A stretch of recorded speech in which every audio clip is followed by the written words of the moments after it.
ایک حدیث البتہ صحیح ہے، صحیح سند کے ساتھ، فضائل صحابہ کتاب ہے، احمد بن حنبل کی یہ روایت میں نے وہ 72 حدیث میں بھی شامل کی ہے کہ سیدنا علی رضی اللہ تعالیٰ عنہ کہتے ہیں کہ میری وجہ سے 2 گروہ گمراہ ہوں گے اور میری وجہ سے 2 گروہ دوزخ میں جائیں گے، ایک میری محبت میں غلوف کر کے اور ایک میری دشمنی میں غلوف کر کے۔ تو یہ سیدنا علی کا قول ہے، اور یہ محدثین کا پیٹ رول ہے کہ اگر کسی صحابی کا قول غیبی خبر سے متعلق ہو تو یہ امپلائیڈ ہوتا ہے کہ یہ نبی کے بتانے پر ہی موقوف ہے، یعنی نبی نے خبر دی ہے تب ان کو یہ مستقبل کی خبر پتہ ہے، ورنہ نبی کے علاوہ تو کسی کے پاس علم غیب نہیں نہ ہوتا اللہ تعالیٰ کی طرف سے۔ کوئی اور شخص تو یہ دعویٰ نہیں کر سکتا میرے اوپر وحی نازل ہوتی ہے، تو نبی کو جتنا اللہ تعالیٰ علم غیب دیتا ہے، غیب پر اطلاع دیتا ہے، وہ امت تک پہنچا دی جاتی ہے۔ تو سیدنا علی جب یہ قول بیان کر رہے ہیں تو یقیناً یہ موقوف ہے نبی صلی اللہ علیہ وسلم کے بتانے کے اوپر۔ تو یہ 2 ایکسٹریم رویے امت میں آج تک موجود ہیں۔ لیکن اب مسئلہ یہ ہوتا ہے کہ چونکہ فرقہ واریت ہو جاتی ہے تو اہل سنت سے اگر آپ پوچھیں گے وہ کہیں گے جی وہ جس دوزخ میں جس گروہ نے جانا ہے نا وہ یہ رافضی شیعہ ہے، دیکھیں سیدنا علی کے بارے میں کتنا غلو کرتے ہیں۔ اچھا آپ شیعہ سے جا کے پوچھیں وہ کہیں گے جس بندے جنہوں نے حضرت علی کی دشمنی میں دوزخ میں جانا ہے وہ اہل السنہ ہے۔ یہ دیکھیں کہ یہ حضرت علی کی جب شان بیان ہونی شروع ہوتی ہے تو یہ شیعت کا فتویٰ لگا دیتے ہیں، ٹھیک ہے۔ تو یہ دونوں ایکسٹریم رویے ہیں۔ اہل سنت کے ہاں بھی ناسبی موجود ہے جو سیدنا علی سے بغض رکھتے ہیں، آج تک موجود ہے، اور ان کی زیادہ تر تعداد جو ہے وہ اہل حدیث اور دیوبند مکتب فکر کے اندر موجود ہے۔ آپ کچھ بریلیوں میں بھی ایک کا دکا دانے آنے شروع ہو گئے، اور اسی طریقے سے جو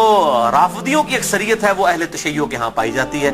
جو کہ سیدنا علی کے بارے میں غلو کرتے ہیں۔ اہل سنت کا درمیان میں مسلک ہے اس حوالے سے، اور اس میں وہ امام شافعی کا شعر کوٹ کروں گا ضرور،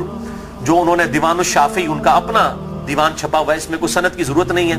اور تمام ائمہ محدثین نے اپنی حدیث کی کتابوں میں اس قول کو نقل کیا ہے، اسماء الرجال کی کتابوں میں اس قول کو نقل کیا ہے۔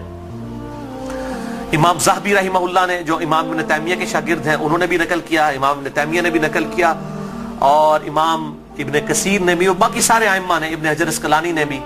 کہ امام شافعی فرمایا کرتے تھے ان کان رفضا حب آل محمد صلی اللہ علیہ وسلم، اگر آل محمد کی محبت کا نام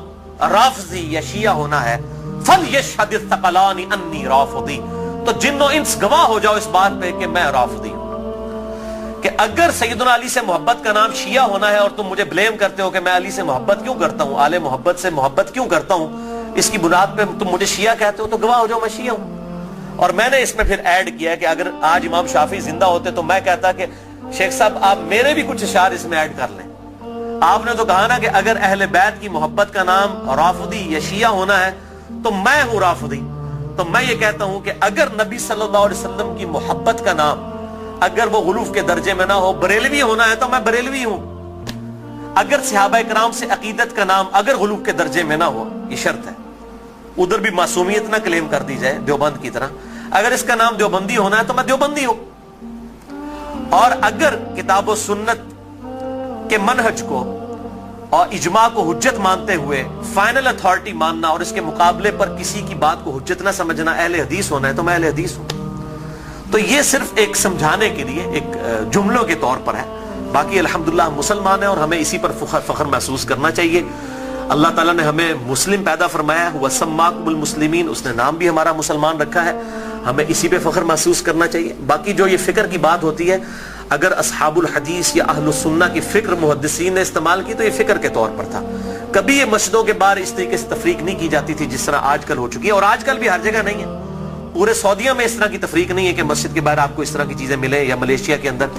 جن ملکوں کے اندر تھوڑی ہوش آئی ہے تو ان چیزوں سے چیزیں پاک ہیں۔ اور ایون ہمارے جو یورپ اور امریکہ کے اندر اگرچہ فرقوں کے نام پہ مسجدیں بنی ہیں لیکن کم از کم وہاں پہ اتنی ٹالرنس ہے کہ لوگ تمام کے تمام لوگ ایک جگہ پہ نماز پڑھتے ہیں، ایک دوسرے کے پیچھے نماز پڑھ لیتے ہیں۔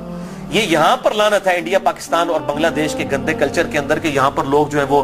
مطلب اس طرح فرقوں میں بٹے ہوئے ہیں کہ ایک دوسرے کے پیچھے نماز بھی نہیں پڑھتے۔ آج بھی مجھے ایک بھائی کا فون آیا، اکثر لوگ سوال کر رہے ہوتے ہیں فلاں کے پیچھے نماز ہو جاتی، فلاں کے پیچھے نماز ہو جاتی ہے۔ میں ان کو ایک ہی جملہ بولتا ہوں کہ میرے بھائی جس کو آپ کافر نہیں کہہ رہے نا اس کے پیچھے نماز ہو جاتی ہے۔ آپ نے اگر یہ اناؤنسمنٹ کرنی ہے کہ اس کے پیچھے نماز نہیں ہوتی تو اس کو پہلے کافر ڈکلیئر کریں گے۔ اگر آپ میں یہ جرت نہیں ہے نا، آپ مسلمانوں سے سمجھ رہے ہیں نا،